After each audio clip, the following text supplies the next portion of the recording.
अन्नदाता, अन्नदाता,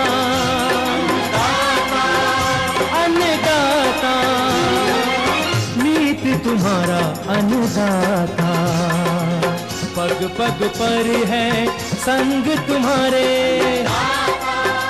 अन्नदाता, लहू किसानों का बन के पसीना सींचता है धरती का सीना, मेहनत का तेरी हक दिलवाने, नई तकनीक नई खोज बताने, पशुधन को गुणवान बनाना, पौध सुरक्षा को सिखलाना, खेती के सब गुर समझाने, भारत का सरताज बनाने, आठों पहर है संग तुम्हारे अन्नदाता, अन्नदाता। नमस्कार, मैं हूं आपके साथ विभा उपाध्याय और आप सभी दर्शकों का अन्नदाता कार्यक्रम में स्वागत करती हूं। हमारे देश का किसान जन का पोषक है, वो श्रम का देवता है, अन्नदाता है, उसमें ही भारत की आत्मा निवास करती है और ऐसे ही किसानों की प्रगति के लिए हम खेती बाड़ी से जुड़ी हुई बहुत सी नई लाभकारी जानकारियां हर रोज सुबह लेकर आते हैं। तो चलिए कार्यक्रम शुरू करने से पहले देखते हैं क्या है आज के अन्नदाता में।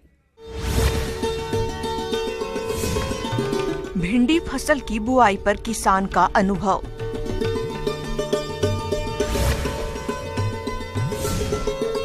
गन्ने की फसल में लगने वाले रोगों की रोकथाम।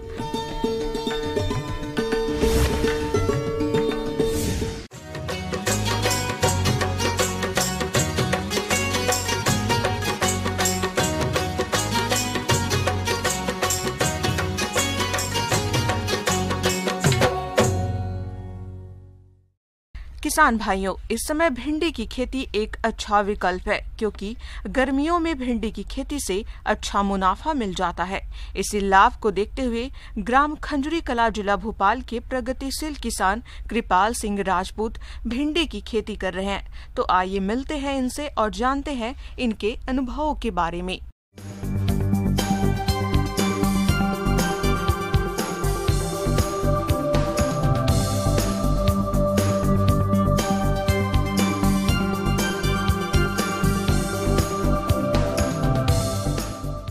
अभी जिस खेत में अभी बैठा हूँ इसमें मेरे को अभी 12 से 14 रोज हुए हैं। इसमें मैंने भिंडी जो लगाई है आप देख सकते हो, अंकुरण हुआ है, निकल रही है भिंडी। एक खेत में मैंने और लगाई है, उसमें अभी निकलने में टाइम है, वो अभी निकल नहीं रही है, 2-4 रोज के अंदर वो भी निकल आएगी। मैंने इतना दोनों खेतों में आपस में गैप रखा है। पूसा की वैरायटी ओपी वैरायटी है, हाइब्रिड वैरायटी मैंने नहीं लगाई है, पूसा की ओपी वैरायटी लगाई है। आप कहीं से भी जाके पूसा की ओपी वैरायटी किसी के भी यहाँ से जाके आप ले सकते हो। भिंडी के लिए दीर्घ अवधि का गर्म व नम वातावरण श्रेष्ठ माना जाता है। बीज उगने के लिए 27 से 30 डिग्री सेंटीग्रेड तापमान उपयुक्त होता है तथा 17 डिग्री सेंटीग्रेड से कम पर बीज अंकुरित नहीं होता। भिंडी को उत्तम जल निकास वाली सभी तरह की भूमि में उगाया जा सकता है। भूमि का पीएच मान 7.0 से 7.8 उपयुक्त रहता है। किसान भाइयों, अब बात करते हैं खेत की तैयारी की। तो भूमि की 2-3 बार कल्टीवेटर से जुताई कर भुरभुरी बना लें और अंतिम जुताई के समय खेत में 10 से 15 टन गोबर की सड़ी हुई खाद डालकर खेत में मिला देना चाहिए। उसके बाद खेत को पाटा चलाकर समतल कर लेना चाहिए। भिंडी का अगर आपको उत्पादन लेना है तो आपको 30 किलो पर एकड़ नाइट्रोजन, 30 किलो पर एकड़ फास्फोरस और 30 किलो पर एकड़ आपको पोटास देना ही पड़ेगा। फिर आगे फसल की आवश्यकता के अनुसार आप देते रहिए। जितना आप उर्वरक देते रहोगे उतना अच्छे लंबे समय तक आपकी फसल आगे चलती रहेगी। 20 से 25 रोज 30 रोज की जो भी अपनी फसल हो जाए तो उसमें अपन को उर्वरक प्रबंधन की बहुत आवश्यकता होती है। मैं 30 किलो नाइट्रोजन देता हूँ पर एकड़। किसान भाइयों, अब बात आती है बीज दर और बीजोपचार की। तो भिंडी की खेती के लिए 10 से 12 किलोग्राम बीज प्रति हेक्टेयर की दर से आवश्यकता पड़ती है। इसके अलावा किसान भाइयों, आप अपनी फसल को रोगों से बचाने के लिए बुवाई से पूर्व बीज को उपचारित कर लें, जिससे आपकी फसल रोगों के प्रकोप से बच जाएगी। और जब हम बोनी की तैयारी करते हैं तो बीज उपचार के लिए हम एक साफ करके पाउडर आता है कार्बनडाजिम मैनकोजेब करके, जिससे कि हमारे बीज में फंगस न लगे। कार्बनडाजिम मैनकोजेब से उसको बीज को ट्रीटमेंट करके सीड ड्रिल द्वारा हम बोते हैं। मैंने 1 एकड़ में भिंडी लगाई है। अगर इसी को हमने हाइब्रिड भिंडी नहीं लगाई है, हमने ओपन भिंडी लगाई है, और वो 2 तरीके से लगाते हैं हम। अगर लेबर की उपलब्धि है तो हम लेबर से एक एक बीज लगवा देते हैं, और लेबर की उपलब्धि नहीं है तो हम ट्रैक्टर द्वारा सीड ड्रिल से भिंडी डाल देते हैं। बस उसमें मेन ये रहता है कि कतार से कतार की दूरी हमको ऐसी रखना पड़ता है कि करीब करीब 30 से 40 सेंटीमीटर कतार से कतार की दूरी होना चाहिए, और 25 से 30 सेंटीमीटर पेड़े से पेड़े की दूरी होना चाहिए। ये हमको थोड़ा ध्यान में रखते हुए ट्रैक्टर के सीड ड्रिल से हम भिंडी की बोनी करते हैं। किसान भाइयों, अब बात करते हैं खरपतवार नियंत्रण की। तो नियमित निंदाई गुड़ाई कर खेत को खरपतवार मुक्त रखें। बोने के 15 से 20 दिन बाद प्रथम निंदाई गुड़ाई करना जरूरी होता है। खरपतवार नियंत्रण हेतु खरपतवारनाशी पेंडिमेथालिन का 3.3 लीटर मात्रा को प्रति हेक्टेयर की दर से खेत में बीज बोने के 3 दिन के अंदर छिड़काव कर दें, जिससे प्रभावी खरपतवार नियंत्रण किया जा सके। अगर आप जल्दी पानी दोगे तो फसल को नुकसान होगा। फसल को जब आवश्यकता होती है तभी किसान भाई को फसल में पानी देना चाहिए। मैं 10 से 12 रोज में 15 रोज में फसल में पानी देता हूँ। फसल और ज़मीन दोनों में अंतर होता है। किसी ज़मीन में जल्दी पानी की आवश्यकता होती है, किसी में थोड़ा लेट आवश्यकता होती है। इसलिए अपने खेत को ध्यान में रखते हुए 15 से 20 रोज में भी लगता है, 8 से 10 रोज में भी पानी लगता है। अपने हिसाब से फसल में देखते हुए पानी का प्रबंध देना चाहिए। मेरे पास ट्यूबवेल है, मैं फ्लैट इरिगेशन से पानी देता हूँ। मैं स्प्रिंकलर से पानी नहीं देता। स्प्रिंकलर मेरे पास में अभी उपलब्ध नहीं है, इसलिए मैं फ्लैट से पानी देता हूँ, और आगे भी मैं फ्लैट से ही पानी दूंगा। जिस किसान भाई के पास अगर स्प्रिंकलर की सुविधा है, अच्छी बात है, स्प्रिंकलर से भी पानी देना चाहिए। स्प्रिंकलर से एक नहीं 2 फायदे होते हैं। स्प्रिंकलर से पानी देने में फसल पे जो भी मच्छर रोग कीट होते हैं वो धुल जाते हैं।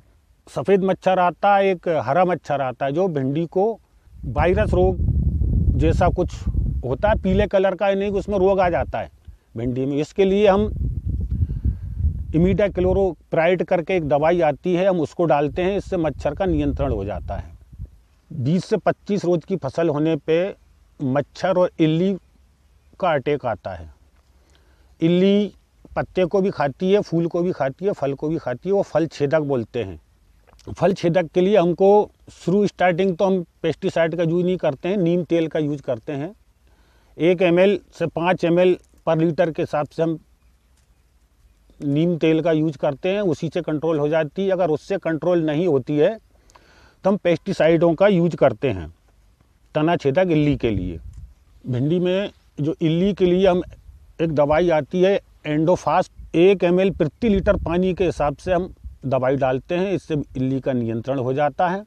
और रही बात, मेरी भिंडी 35 से 45 दिन के अंदर फल देना स्टार्ट कर देती है, उत्पादन स्टार्ट हो जाता है। तो किसान भाई विशेष करके ध्यान रखें निंदाई गुड़ाई का, मच्छर इल्ली का और उर्वरक का, समय पे पानी का, तो आपको अच्छे से अच्छा उत्पादन मिलने की उम्मीद रहती है। किसान भाइयों, अभी तक आपने खेती से जुड़ी हुई कुछ उपयोगी जानकारियां देखी। अब लेते हैं एक छोटा सा ब्रेक, जल्द लौटेंगे और कार्यक्रम में आगे भी है खेती बाड़ी से जुड़ी हुई महत्वपूर्ण जानकारियां, तो बने रहिए हमारे साथ।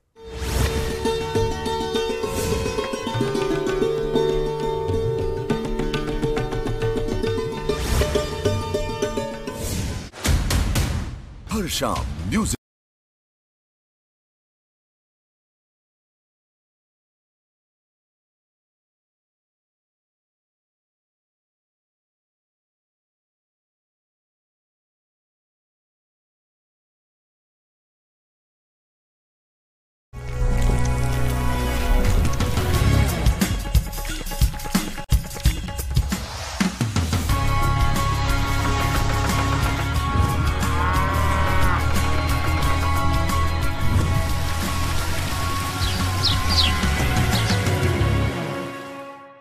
ब्रेक के बाद एक बार सभी दर्शकों का एक बार फिर से अन्नदाता में स्वागत है। चलिए रुक करते हैं अगली कड़ी की ओर।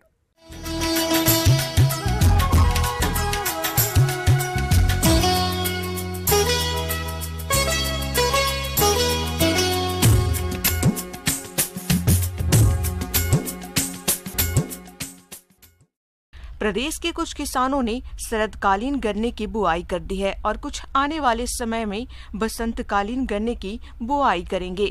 लेकिन शरदकालीन गन्ना हो या बसंतकालीन गन्ना, दोनों में कई प्रकार के रोगों का प्रकोप होता है जो कि फसल की बढ़वार को बाधित करते हैं। इसलिए समय रहते इनकी रोकथाम करना बेहद जरूरी है, जिसके बारे में बता रहे हैं पौध रोग विशेषज्ञ डॉक्टर RN गुप्ता।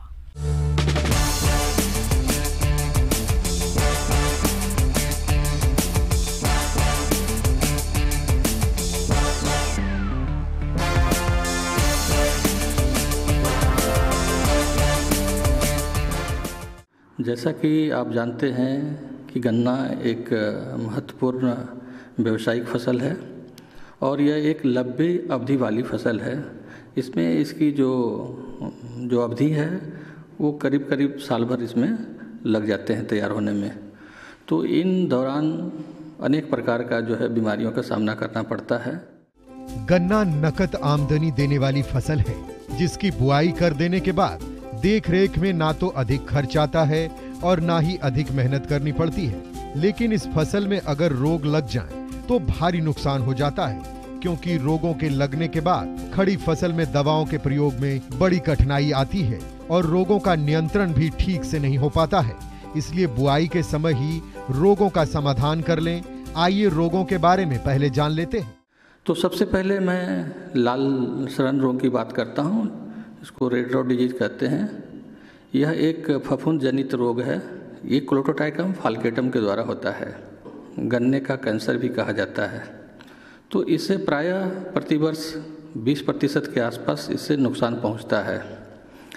और जो इसका लक्षण है, ये जो प्रारंभिक लक्षण जो है, सबसे पहले ऊपर की जो तीसरी और चौथी जो पत्तियां बनती है ऊपर से, उसमें ये मुरझाना शुरू होती है और मुरझा के पूरी तरह से सूख जाती है।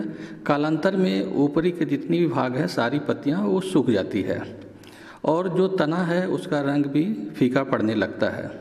तो हम तना को जब हम बीज से चीरते हैं तो जो उसका बीज का रीजन है, पिथ रीजन, वो लाल हो जाते हैं। लाल तो सभी रोगों में हो जाते हैं, लेकिन इसमें जो लाल रंग होते हैं और इसके अलावा उसमें आरी पट्टियाँ बनती है, सफ़ेद रंग की आरी पट्टियाँ बनती है, क्रॉस बैंड बनते हैं उजले रंग की। इससे हम कंफर्म कर सकते हैं कि ये लाल सड़न रोग है। दूसरी जो पहचान है, इसमें जो है दुर्गंध भी आती है और अल्कोहलिक फर्मेंटेशन जैसा गंध आती है, शराब की तरह इसकी गंध निकलती रहती है। तो ये काफ़ी खतरनाक रोग है। बिल्ट की समस्या जब पौधे 4 से 5 महीने के हो जाते हैं, वैसी अवस्था में इसका प्रकोप शुरू हो जाता है। पत्तियां पीली होकर मुरझाने लगती है और धीरे धीरे ये सूख जाते हैं। जब हम इसको बीज से चीरते हैं तो इसमें भी जो है लाल रंग की धारियां दिखाई पड़ती है और साथ साथ जो है उसका पीठ भी जो है वो खाली हो जाता है। तो इस तरह से इस रोग को हम पहचान सकते हैं। तो लाल इसमें भी होते हैं, लेकिन इसमें वाइट क्रॉस बैंड जो है वो दिखाई नहीं पड़ते हैं। तो इससे हम, और जो हमारा रेड रॉट है, इससे हम डिफ्रेंशिएट करते हैं। दोनों में अंतर यही है कि जो लाल सड़न रोग है उसमें भी पित्त लाल हो जाते हैं, लेकिन उसमें आरी पट्टियाँ दिखाई पड़ती है सफ़ेद रंग की, और इसमें आरी पट्टियाँ सफ़ेद रंग की दिखाई नहीं पड़ते हैं। इससे हम उस दोनों रोग को पहचान कर सकते हैं। ये रोग बीज, मिट्टी, हवा और अन्य कई माध्यम से फसलों पर आते हैं। इसलिए बुआई के समय इनके प्रबंधन पर विशेष ध्यान दें। सबसे पहले बीज ऐसे लें जिसमें रोग नहीं आते हों। उसके बाद बीज का उपचार करें। बीज के उपचार रोगों से बचाव के लिए बहुत ही जरूरी है। ये जितनी भी बीमारियां हैं, ये हमारे जो सेट हैं, जो लगाते हैं, जो पोड़ियां लगाते हैं, उसमें से ये बीमारियां फैलती है। तो सबसे पहले है कि हम स्वस्थ सेट का चुनाव करें, स्वस्थ रोगरोधी किस्म का चुनाव करें, और जो सेट है उसको हमको ट्रीट करके लगाना है। क्योंकि अगर हम ट्रीट करके नहीं लगाएंगे तो निश्चित में कालांतर में ये बीमारियां का प्रकोप हो जाता है। तो सीड ट्रीटमेंट के लिए जो मर्क्यूरी क्लोराइड से रिलेटेड जो भी है, फंजीसाइड, एरेटान एगलोल से 0.2% के आसपास से 0.2% सॉल्यूशन बना के उसका हम 10 से 15 मिनट तक उसमें डाल के छोड़ते हैं और उसके बाद हम उसको लगाते हैं। और दूसरी दवा जो है आप इसको बेविस्टिन से भी लगा सकते हैं ट्रीटमेंट करके। उसमें भी जो है 2% 0.2% सॉल्यूशन लेते हैं और उसमें डीप करके 10 से 15 मिनट के बाद फिर उसको उपचार करके ही हम लगाते हैं। तो अगर इस तरह से अगर उपचारित करेंगे तो कालांतर में बीमारियां का प्रकोप मतलब कम जाएगा। आप मिट्टी का भी उपचार अवश्य करें और मिट्टी का उपचार जैविक फफूंदीनाशी ट्राइकोडर्मा से करें। यह लंबे समय तक रोगों से फसल की सुरक्षा करता है। इससे पहले गोबर की खाद मिलाकर 6 से 7 दिनों तक जूट के बोरों से ढककर रख दें। उसके बाद ही खेतों में प्रयोग करें। इसके अलावा कुछ और जरूरी बातों पर भी ध्यान दें। फसल से खरपतवारों की सफाई करते रहें। फसल में जल जमाव ना होने दें। उर्वरकों का प्रयोग जरूरत से ज्यादा ना करें। अगर आप इन सभी बातों का ध्यान रखते हैं तो गन्ने की फसल में रोग बिल्कुल नहीं लगेंगे और आपको भरपूर उपज मिलेगी। आगे और भी हैं खेती बाड़ी से जुड़ी हुई बहुत सी रोचक जानकारियां, पर यहां रुकेंगे एक छोटे से ब्रेक के लिए। जल्द हाजिर होते हैं।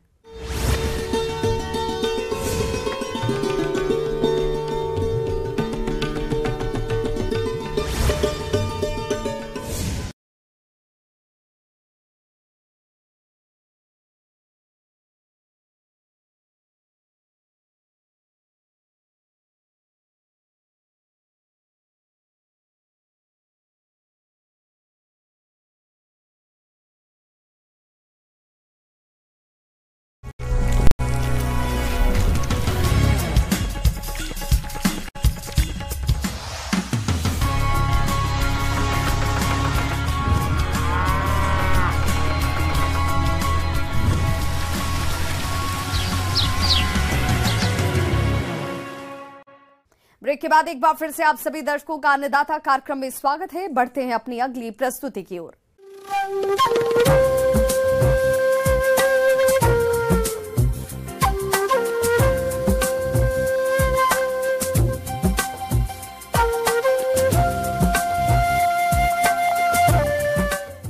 मौसम के अनुसार प्रबंधनों पर ही टिकी है आपकी खेतीबाड़ी, और इसलिए मौसम पूर्वानुमान और उस पर आधारित साप्ताहिक कृषि सलाह इस प्रकार है।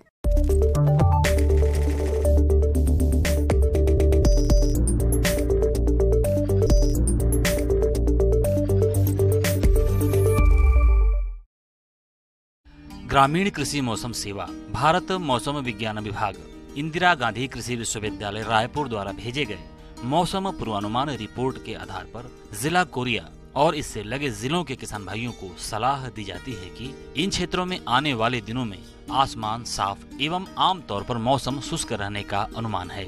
अधिकतम और न्यूनतम तापमान क्रमशः 29 से 31 डिग्री सेल्सियस और 10 से 12 डिग्री सेल्सियस के मध्य रह सकता है।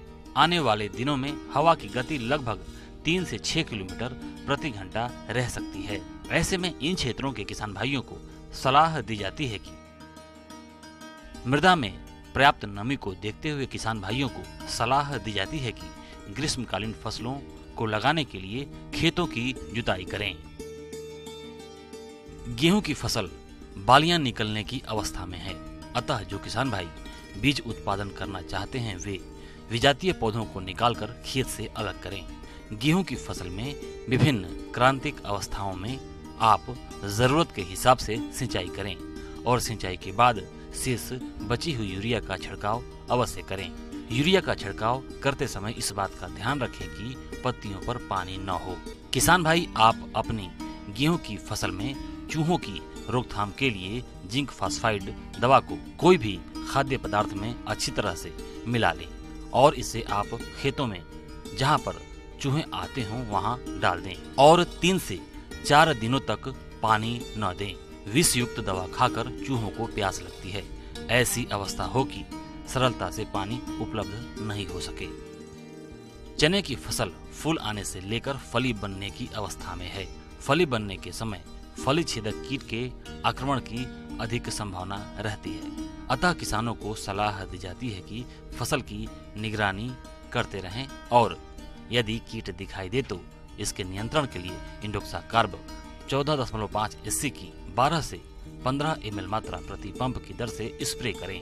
चने की फसल में प्रारंभिक कीट नियंत्रण के लिए एकीकृत कीट प्रबंधन का प्रयोग जैसे फेरोमोन ट्रैप, प्रकाश प्रपंच या खेतों में पक्षियों के बैठने के लिए खूंटी लगाना लाभकारी होगा। सरसों की फसल में माहू कीट के शिशु और वयस्क दोनों ही हानिकारक अवस्थाएं हैं। इस कीट का अधिक प्रकोप होने पर नियंत्रण के लिए इमिडाक्लोप्रिड 17.8 SL की 250 मिलीलीटर मात्रा प्रति हेक्टेयर की दर से घोल बनाकर 10 से 15 दिन के अंतराल पर छिड़काव करें। निचली पत्तियों पर रोग के लक्षण दिखाई देने पर मेटालक्सेल 1 ग्राम प्रति लीटर पानी की दर से घोलकर छिड़काव करें। रोगों की तीव्रता के अनुसार 10 से 12 दिन के अंतराल पर एक छिड़काव और किया जा सकता है। आम में इस समय बौर आ चुका है और फल लगना प्रारंभ हो गया है। इस अवस्था में बौर में भभूतिया रोग लगने की संभावना रहती है। रोग के लक्षण दिखाई देने की स्थिति में कार्बेंडाजिम 1.5 ग्राम अथवा सल्फेक्स 3 ग्राम प्रति लीटर पानी के हिसाब से घोल बनाकर छिड़काव करें। किसान भाई आलू, अदरक, हल्दी और कद्दू वर्गीय फसलों की खुदाई कर सुरक्षित स्थान पर रखें। किसान भाई अपने फसल की परिपक्वता की अवस्था को देखते हुए खुदाई से 7 से 10 दिन पहले ऊपर का पत्ता काट कर हटा दें ताकि आलू सख्त एवं उसका छिलका भी भली भांति परिपक्व हो जाए। दलहनी चारा फसलों जैसे बरसीम, लूसर्न आदि को सूखे चारे के साथ मिलाकर कुट्टी काट कर खिलाएं। पशुओं को पौष्टिक हरा चारा खिलाने के लिए उसे फूल आने से पहले ही कटाई कर लें। दुधारू पशुओं को नियमित रूप से दाने के साथ कैल्शियम भी खिलाएं। पशुओं को रात में खुले स्थानों पर नहीं रखें। समुचित दुग्ध उत्पादन के लिए मवेशियों को प्रतिदिन 25 से 30 ग्राम मिनरल मिक्सचर एवं 50 ग्राम नमक जरूर खिलाएं।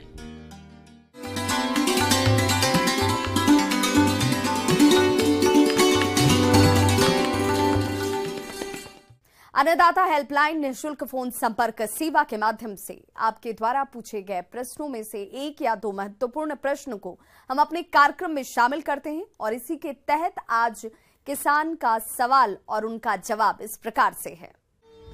अन्नदाता निःशुल्क फोन संपर्क सेवा के माध्यम से पूछे गए प्रश्नों में से आज हमने जिस प्रश्न को कार्यक्रम में शामिल किया है उसे पूछा है ग्राम बहपुर, जिला अनूपपुर के कृषक आनंद कुमार ने। ये बेर के बाग में किए जाने वाले जरूरी कार्यों के बारे में जानकारी चाहते हैं। तो आनंद कुमार जी, आपकी जानकारी के लिए प्रस्तुत है कार्यक्रम का ये अंश। सबसे पहले अपन को सिंचाई प्रबंधन करना है जिससे कि फल का पर्याप्त मात्रा में विकास हो। इसके अतिरिक्त अपन थावले की सफाई करते रहें। जिन किसान भाइयों के पास में पानी की कम मात्रा उपलब्ध है तो वहाँ पर पानी देकर वो बेरों को थावले में मल्चिंग की व्यवस्था करके अपन पानी को ज्यादा समय तक सुरक्षित रख सकते हैं। किसान भाइयों, बेर के बाग में आवश्यकता अनुसार सिंचाई करते रहें ताकि आपको बेर के बाग से अधिक फलों का उत्पादन मिल सके। यदि आप बेर के बाग में ड्रिप के द्वारा सिंचाई करते हैं तो कम पानी में अधिक एरिया में सिंचाई कर सकते हैं।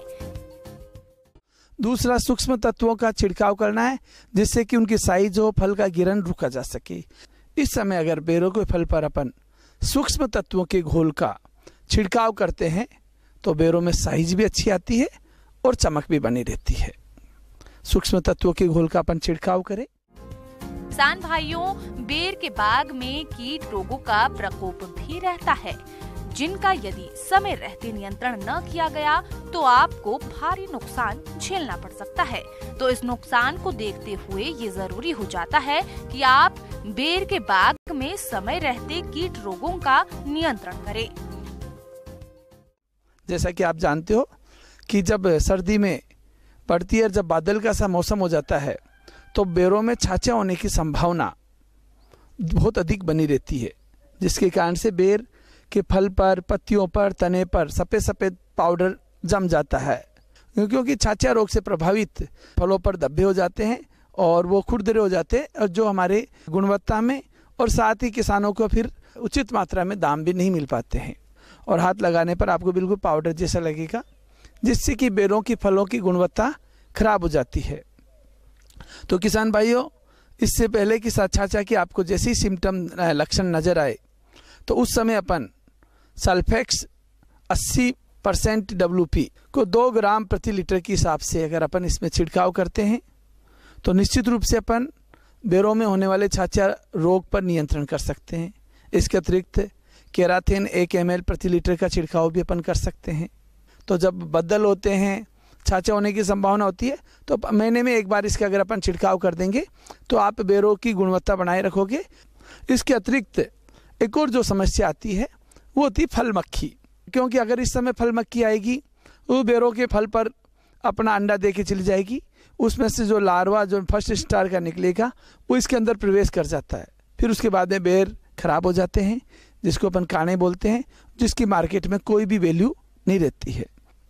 फल मक्खी के नियंत्रण के लिए किसान भाइयों आपको क्या करना है, एक तो जनरली फल मक्खी के ट्रैप आते हैं, यानी कि जिसके जो रात को जो तितलियाँ आती है उनको पकड़ने के लिए अपन ट्रैप लगा सकते हैं।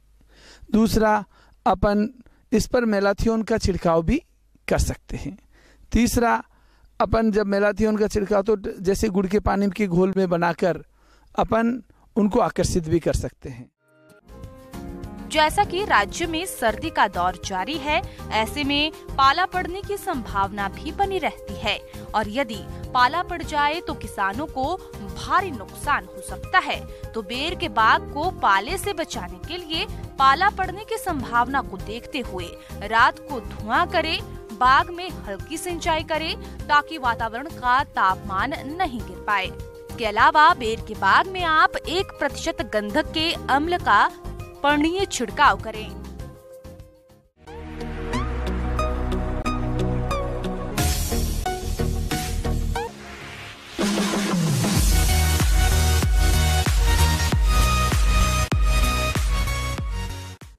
आइए अब एक नजर डालते हैं राज्य के कुछ चुनी हुई मंडियों के प्रमुख फसलों के बाजार भाव पर।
किसान भाइयों, अन्नदाता आपकी सेवा के लिए संकल्परत है। कृषि संबंधित समस्या और सुझावों के लिए आप हमें इस पते पर संपर्क कर सकते हैं। प्रोड्यूसर अन्नदाता, news 18 Madhya Pradesh Chhattisgarh, Ramoji film city, Hyderabad 501512।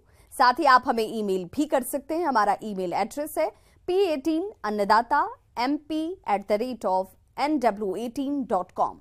इसके अतिरिक्त आप हमें निःशुल्क हेल्पलाइन नंबर 180088922163 पर सोमवार से शनिवार सुबह 10 बजे से शाम 4 बजे के बीच संपर्क भी कर सकते हैं। किसान भाइयों, अब समय हो रहा है आपसे विदा लेने का, तो हमारी अन्नदाता टीम को दीजिए इजाजत। कल फिर से होगी आपसे मुलाकात कृषि संबंधित कुछ और महत्वपूर्ण जानकारियों के साथ। नमस्कार।